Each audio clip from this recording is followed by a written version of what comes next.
welcome to another installment of Fragments of Silicon, the Fragments of Silicon European interviews.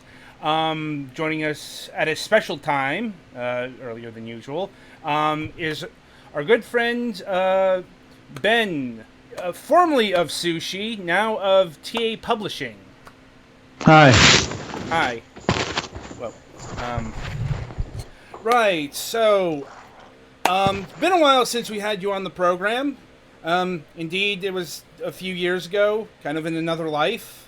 It's like, I believe, like, I'm trying to think if last time was Fear Effect Sedna or if it was Goetia. I think we did something for Sedna, but maybe with Natalie, maybe with Teach. I don't remember. I know we did something with Teach as well with Sedna, which is much further down the line. It's just, it's been that long ago where the details are kind of muddled at this point.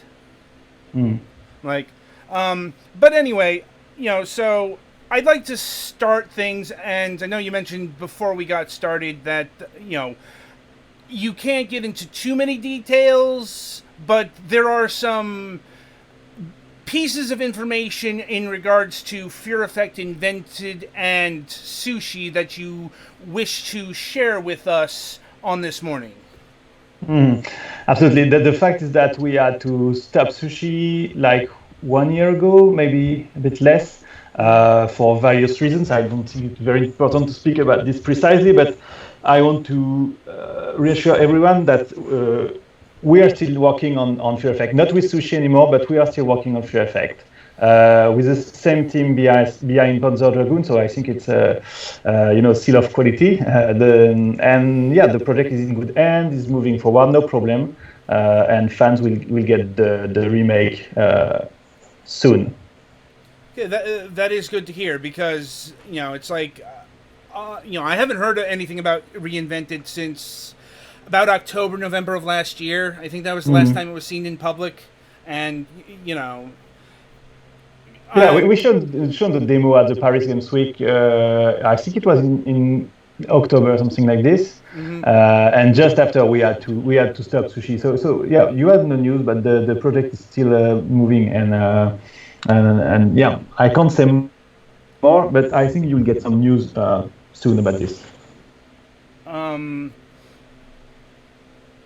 And on that note, since there is not much more we can talk about in regards to Fear Effect Reinvented or Sushi, we should move on to probably the reason most people are going to be interested in this particular interview, and that's the Panzer Dragoon remake, in which you are much free to talk about. I suppose the first question I have is, what precipitated this? How did Forever Entertainment, how did TA Publishing get the license to remake Panzer Dragoon? It's a long story. It's a long story, in fact. But the fact is that we love to work on IPs. I always love to work on IPs, like I did for Fear Effect, and Zbigniew, who is the CEO of Forever, love to work on IPs too. So we thought about different IPs we could work on. And we are very, very often in Japan. We have good relations with a lot of Japanese publishers. And when we met Sega, we asked them what about making a new Panzer Dragoon. Sega said yes. So it's great for us because we love the game, and working on this game is really a dream come true. Indeed. I'll be honest, I didn't think I'd ever see Panzer Dragoon rise from the ashes again. And were there any talks about like just remastering the old Saturn games? I think you're not the only one who didn't think about seeing Panzer Dragoon again, but we were amazed by the reception when Nintendo announced it during E3. We already announced that we are working on the Panzer Dragoon 1 and 2, so we only showed some footage of Panzer Dragoon 1. and our plan is to release this winter Panzer Dragoon 1, and then we will work on Panzer Dragoon 2 and publish it, I think, next year. So it's not a so both remakes are not being developed side by side. I mean, we started working on Panzer Dragoon 2, but we have a lot of milestones, for Panzer Dragoon 1, and we want to concentrate on giving the best experience possible for on this game. So we started already, but slowly, and we are concentrating on Panzer Dragoon 1. That makes sense. Let's see. In terms of how faithful of a remake is this going to be? Is it going to be, 1-to-1 with the old Saturn game? Is there going to be new stuff?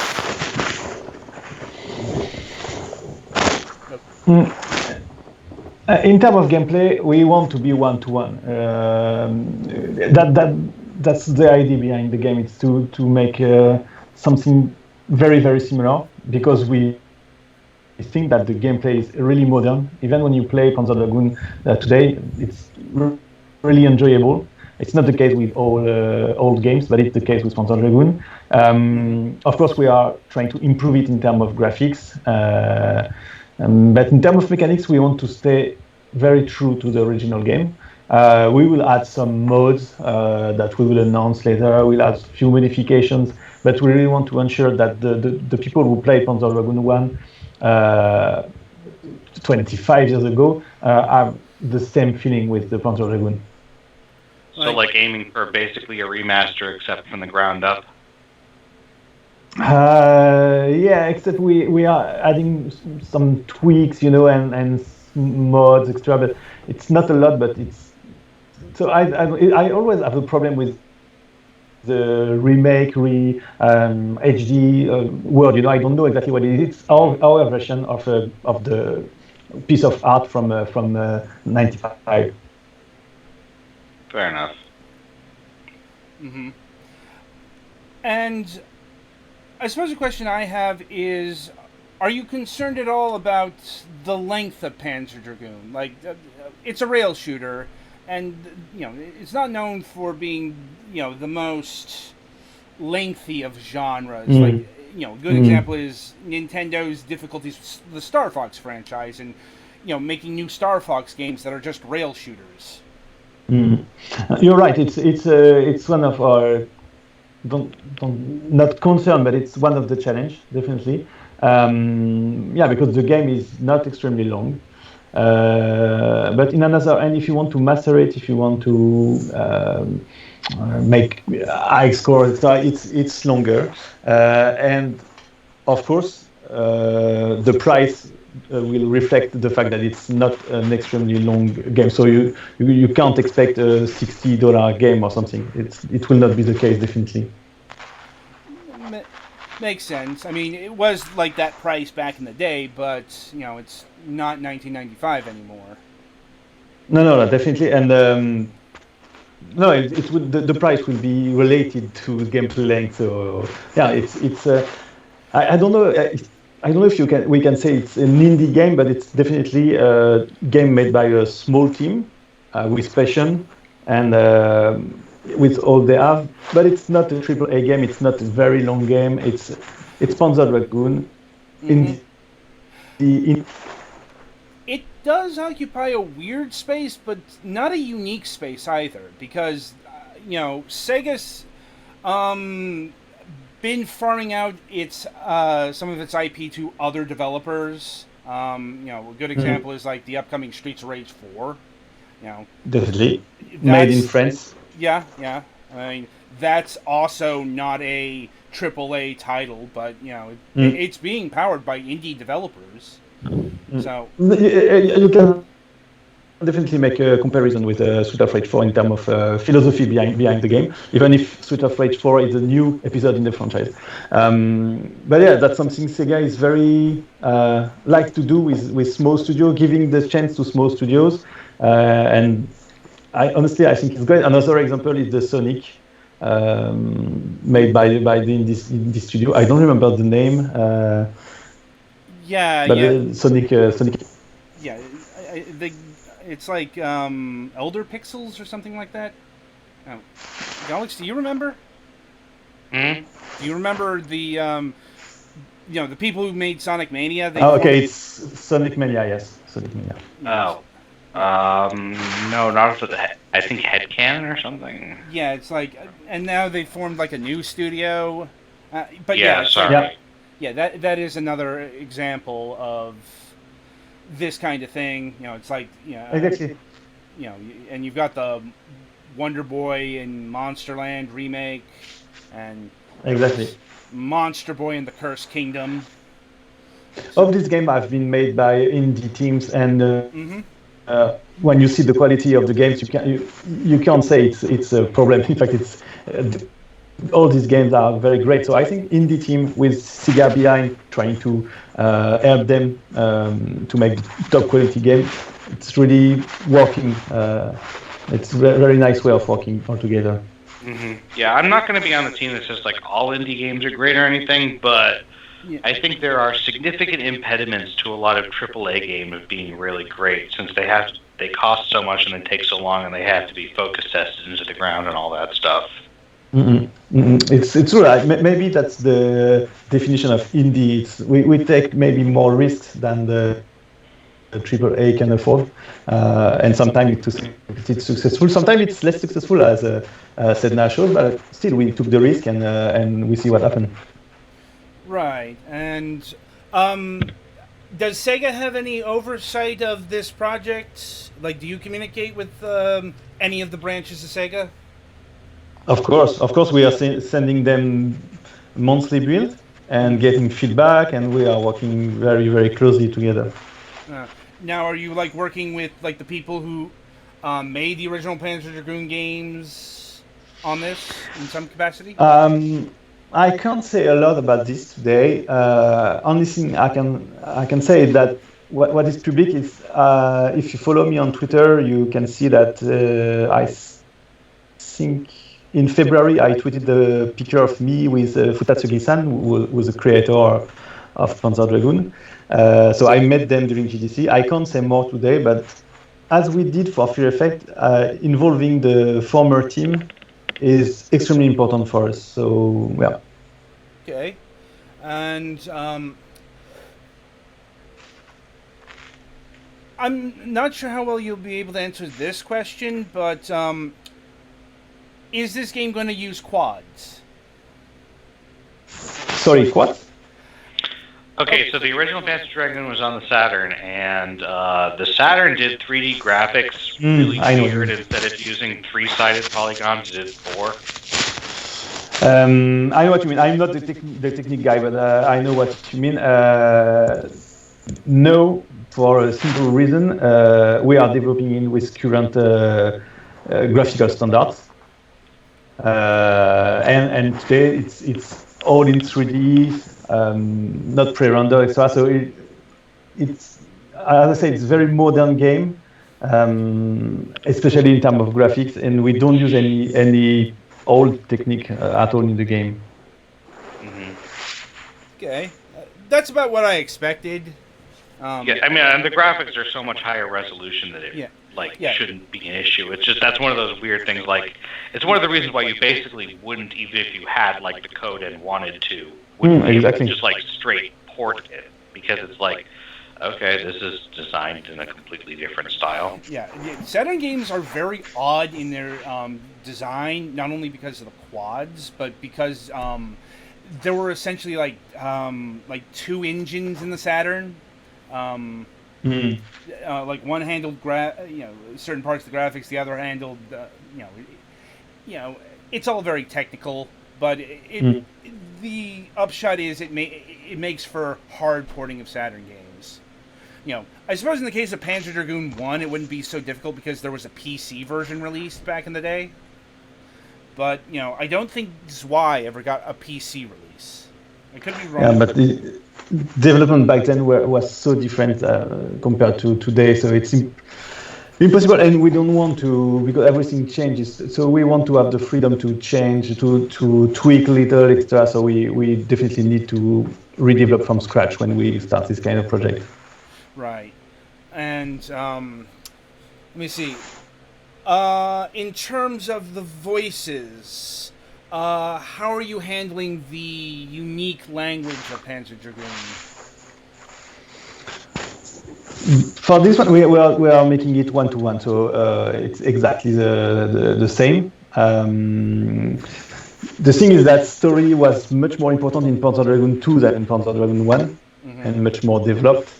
And that's typically a thing we didn't work a lot on Panzer Dragoon 2 for currently. So we will see later about this, but anyway, we do everything we can to be extremely close in terms of feeling.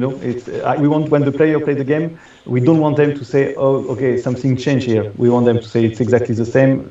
I feeling the same as I used to feel back then. And I assume you've been given the requisite materials to recreate the language, since, for those who don't know, the Panzer Dragoon actually has a unique language that was constructed for the Panzer Dragoon games. It was a very curious move, but, something that's,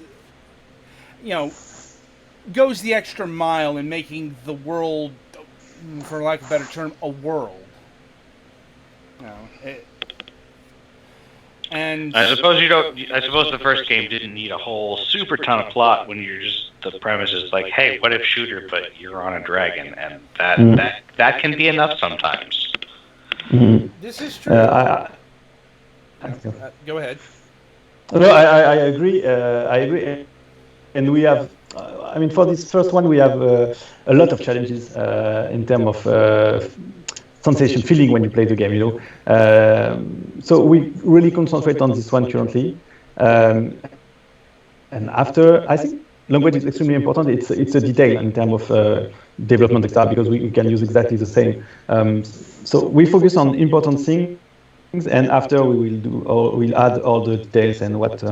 And maybe this detail seems important for fans, but for us, in terms of development, it's not priority.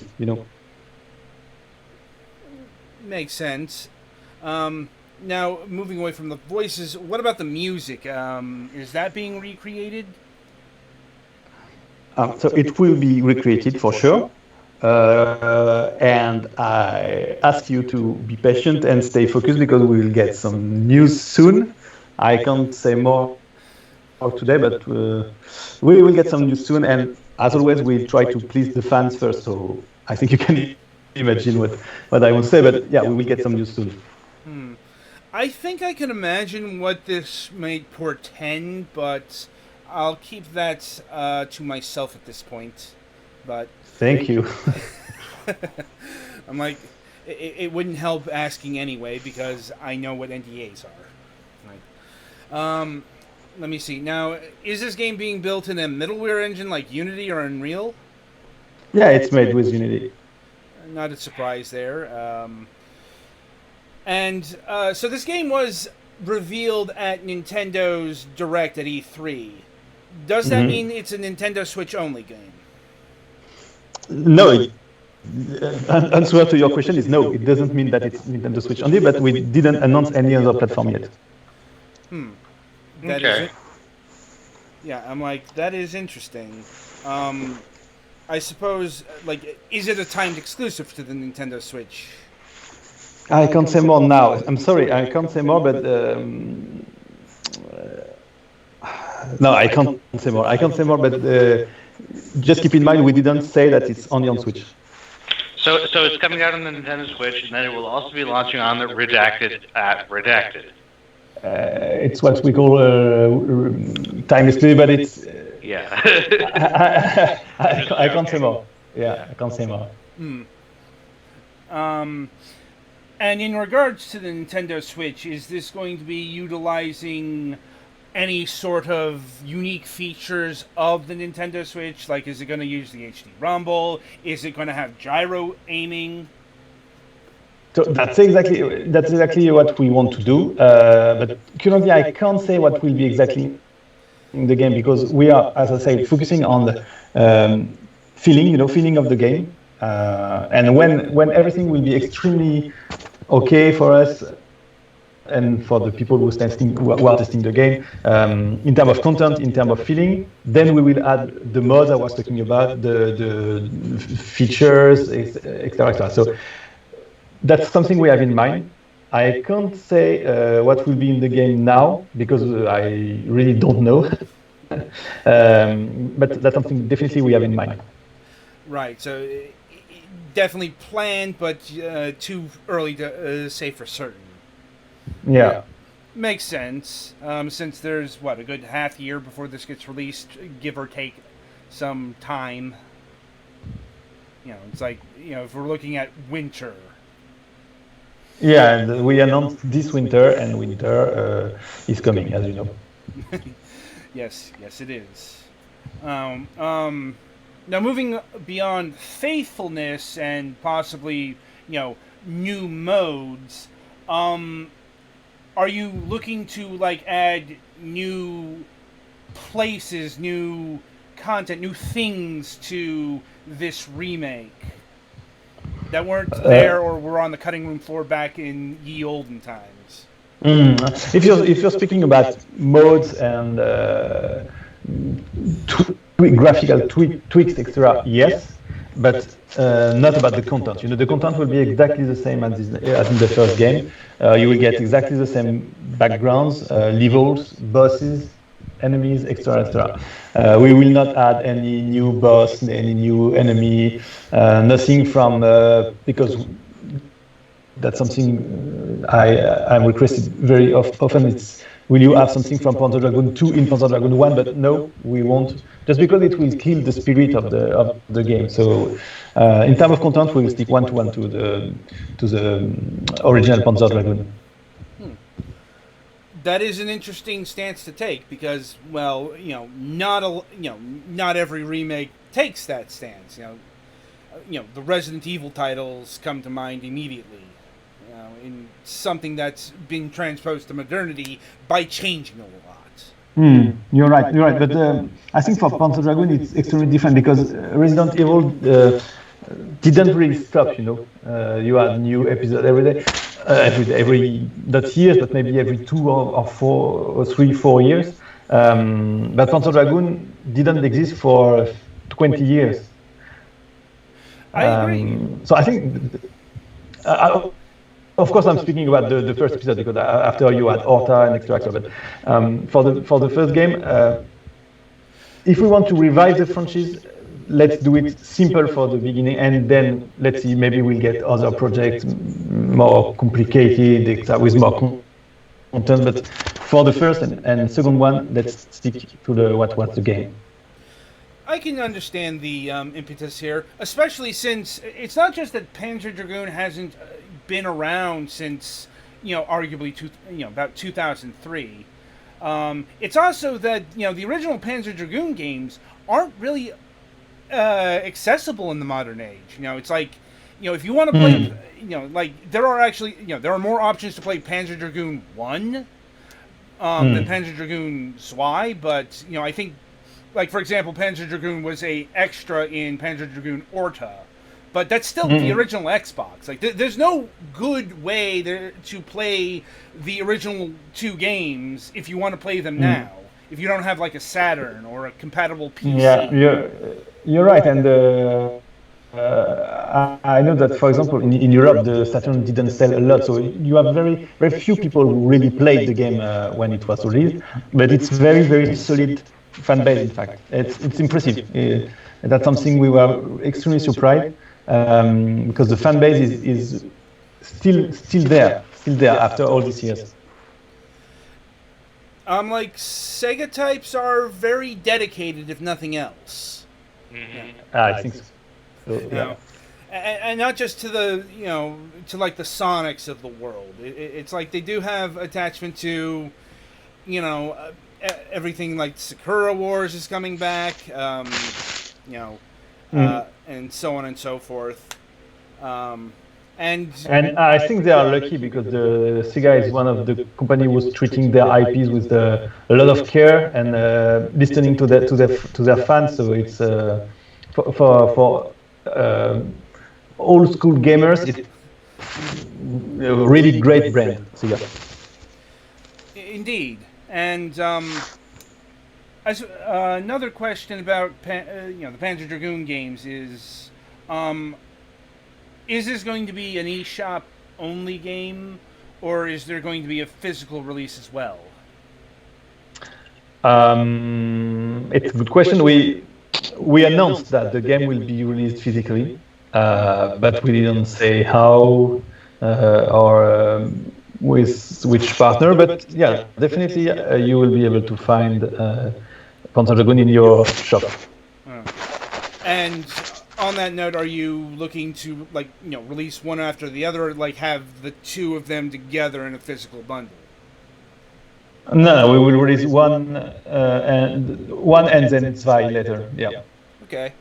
Maybe later we make a bundle, but we plan to release each one separately. Makes sense. And let me see.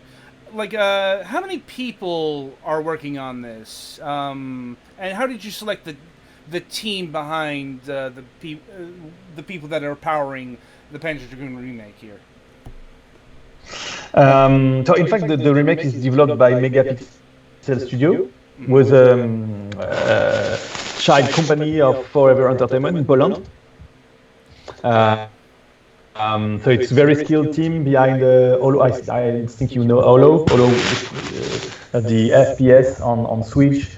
And they made a lot of different games. They're very skilled, and they are around 20, 25, 30 people. It depends on when exactly during the development, but there are around 50 people daily working on Panzer Dragoon. It's a fair-sized team for in terms of indie.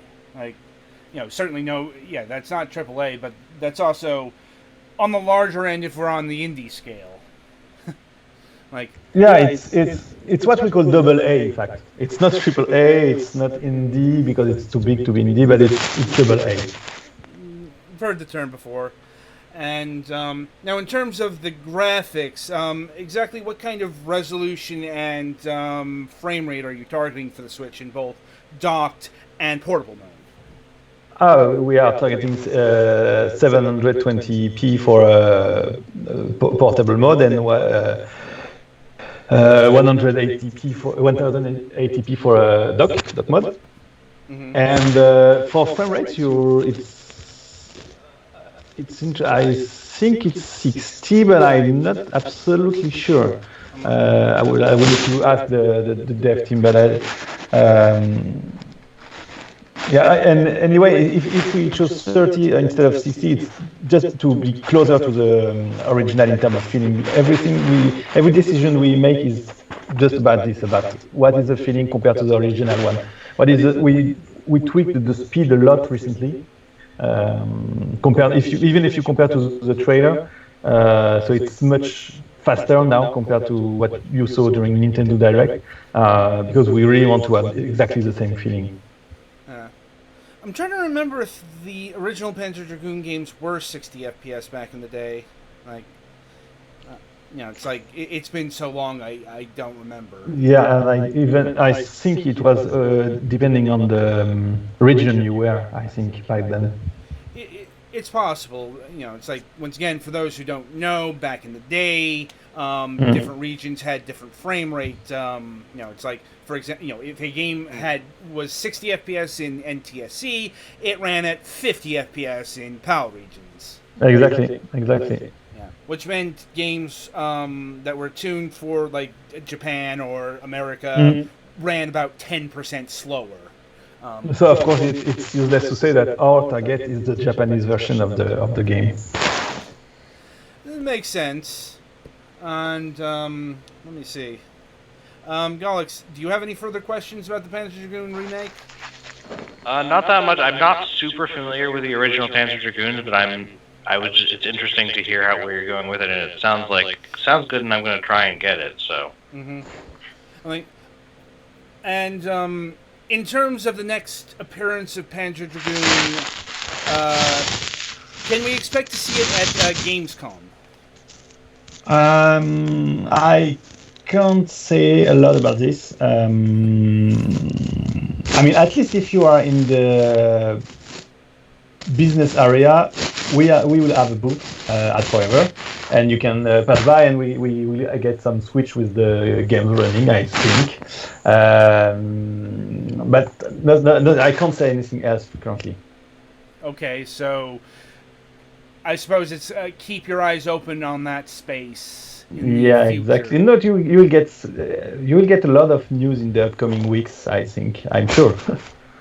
I'm like, well, I mean, Gamescom is about a month away, so it's like I'm already seeing announcements for lineups and such. So I'm sure we'll be hearing something in that regard soon enough. You will. And let me see. Right, so moving on to other projects. Another one that you're working on is a game called Rise Eternia. Exactly. Now, for the uninitiated, what exactly is this game? Rise Eternia is a dream game true for me because I always wanted to write the story of a tactical RPG. Closest possible to Fire Emblem, like on GBA. I don't know if you remember Sacred Stones, for example. But yeah, that was really a dream for me. And so I'm working on this with Forever also. And it's great. It's great. I'm writing the story, and my friend Cedric is artistic director and leading the game designers, level designers, etc. And the development is made at Forever. So it's a great team. The game is very promising, I think, and I see that a lot of people is following the game. So yeah, I'm very happy. You were starting to break up there. Not sure what was going on there, but what was that again? Can you repeat that? On what? Sorry. Sorry, you were starting to break up and get staticky. Didn't quite catch all of the description of what Rise Eternia was. So it's basically a tactical RPG, like Fire Emblem. Our main reference is Fire Emblem during GBA era. So it's Sacred Stone especially. And the game is developed between France, Japan, and Poland. And yeah, I'm extremely excited by the. What made you pick like the GBA era of Fire Emblem to take influence? What about that subset of Fire Emblem games? Made you want to make Rise Eternia? I think it's a good compromise because in terms of content, it's the content of Fire Emblem Sacred Stone is reachable for a small team like we are. But it delivers a great experience. You can play, I think you can play 50, 60 hours Fire Emblem Sacred Stone, no problem. So it was perfect in terms of content, in terms of technical direction. It's impossible, of course, for us to make the 3 houses like that has been released yesterday or today, maybe. It's much too difficult for us, but the GBA era it's perfect, and it delivers a very great experience with a lot of emotions. That's exactly what we were looking for. Interesting. And what sort of things are you doing to differentiate Rise Eternia from a Fire Emblem game? Yeah, we are doing a lot of things. The first one is that the story is much darker and adult, much more adult than in Sacred Stone. I really love Fire Emblem IP, really, but I always find that the story is a bit, naive. And we really wanted to make a dark and mature story. So it's the first main difference. And after in the gameplay, you have a lot of small differences. For example, you can attack with up to 4 characters at the same time. So it's in this case, it's closer to Advance Wars in terms of visual aspect. It's four units against 4 units. You don't have experience. You don't level up, but you craft items that allow you to improve your skills and raise your statistics. You have really a lot of small differences. I think when you will play the game, you will definitely say it's close to Fire Emblem, but it's extremely different also. And in that regard, is there permadeath like in Fire Emblem? What do you mean? It's in terms of if a unit dies in your game, does it die for good? No, we need every units for the. We don't have as much units as in Fire Emblem Sacred Zone because we have 14 playable units, so we need each one of the units to play the game. So no, when you lose a unit, it comes back after few days because you have a day system in the game. So during 3 days you cannot use the unit, but after it comes back. The only one you cannot lose, because if you lose it, it's game over. It's one of the two main units, Lua and Natil, who are the hero of the game. And if you lose one of them, it's game over. That sounds like a pretty good compromise, because Fire Emblem games in the era before they decided to add a casual mode generally suffer a little, and even since then, really, suffer a little bit from introducing characters to the party late in the game that are clearly there to patch up your roster if you lost some people. Honestly, so having them be out for a while is a pretty compromise. I think so. The fact is, when I was younger and I had much more time than now, I was playing, and when I lose a unit, I restart the game. But that's not something I can and I want to do today. So we want to avoid that. And if you play Fire Emblem Three Houses, you can deactivate the fact that you lose a unit. You also have a mechanic to come back in time. So they are trying to keep this mechanic, but also fix it in that way. Yeah, they've been doing the mode where you don't have permadeath since Awakening. Awakening, yeah, you're right. I think the turn back time thing was introduced in the remake of In Shadows of Valencia, but I'm not sure. Not sure either, but it's definitely they want to keep it for old fans, but they want to allow players to avoid it. Mm-hmm.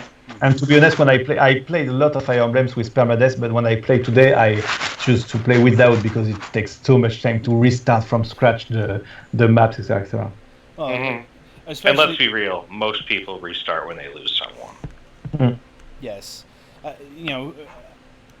don't think I've ever heard of a person who actually continued on with without the units. Yeah, you're right. Some people who are doing Let's Plays do it for story reasons, I think. But right, I'm talking if they're actually playing the game for the sake of playing the game. Mm-hmm. Maybe on another playthrough, but and honestly, it reminds me of the Shining Force series. I don't know if you've ever played any of those games. That was basically Sega's ripoff of Fire Emblem. Yeah, exactly. And those games didn't have permadeath, which is handy. Or other annoyances, but that's neither here nor there. And I'm assuming this is also square-based, like Fire Emblem. You're right. That the only difference is that the graphics is not square-based. So it's hand-painted maps, but of course divided into squares, and you move square by square. Interesting. And I see that this game has been announced for the Nintendo Switch. Is it only coming to the Nintendo Switch? It will depend on Forever, but I think the plan is to release at least. I think you already have the Steam page if you want to put the game on your wish list. You already have the Steam page. We already announced Switch, but I think later we'll announce more consoles. Okay, so it's coming to the Switch and the PC. For now, yes, but I really think later we'll put it on PS4 and maybe Xbox. Okay. Let's see. And what else do you have in terms of the pipeline over at TA Publishing? Before we continue we have a lot of games because we already signed a lot of games, and I'm very happy and very proud because we signed extremely good games. For example, we signed Towaga, which is some kind of arcade action game, and it's made by animation studio, so the graphics are very good. Animations are awesome, and really the game is really great. I'm really looking forward to playing it on the Switch, but I think it will be end of this year, I think. And the game is very good. You can already check the trailer on YouTube. We also have Omen Exitio, which is a game book. In fact, the book that you read and you play in the same time. I don't know the word in English for this. Adventurous books, maybe something like this. Choose your own adventure. And it's great. Yeah, choose your own adventure. Exactly. And it's very great with a great story, very inspired by Cthulhu, etc. So I love it. We have Dandy and Randy already released on PC and soon on Switch, which is a multiplayer games for family. You can play with your child, and it's very great. You have a lot of puzzles. So yeah, we have a lot of great games. We already released 4 or 5, I think. Last one is Gunpowder on the Thief, released yesterday. It's an arcade game with it's extremely difficult, but very fun and very satisfying when you manage to clear a level. And yeah, so that's basically the games we have, and we will announce more very soon. We will also announce more big projects very soon. So yes, it's great. Okay. And I suppose to close things out for today, I want to exactly what is TA Publishing in relationship to Forever Entertainment? So TA is a child company of Forever Entertainment, and TA is in charge of finding games. So I go to GDC, E3, Gamescom, Tokyo Game Show, and I speak with a lot of indie teams in order to find games for Forever, to port it and publish it. And yes, TA has two key roles. It's finding a game, and then when we found game, producing it, so helping the team to complete the game, funding the game if it's necessary, etc. So basically that is the role of TA, and it's a child company of Forever. So Forever owns 2 companies. In Forever Group, TA and Megapixel Studio was developing Panzer Dragoon and Fear Effect. Okay. Right. So, Galax, do you have any more questions for our guest here today? Not at the moment, but that does sound interesting. So, yeah. Huh. All right then. Ben, I'd like to thank you for taking time out of your schedule and being here. I know. I'm looking forward to seeing more from the Panzer Dragoon remake. May have you back on the program at a later date because we've talked a lot about it, but there's clearly a lot more to be revealed. Yeah, definitely. So no problem. You can invite me again if you want. I think in few months you will we'll have much more to speak about. Okay, we'll probably do that. Because great. In the meantime, that's about it for this installment of Fragments of Silicon. Be sure to tune in Sunday for our regular reviews. And until then, I wish you good gaming. Thank you, bye.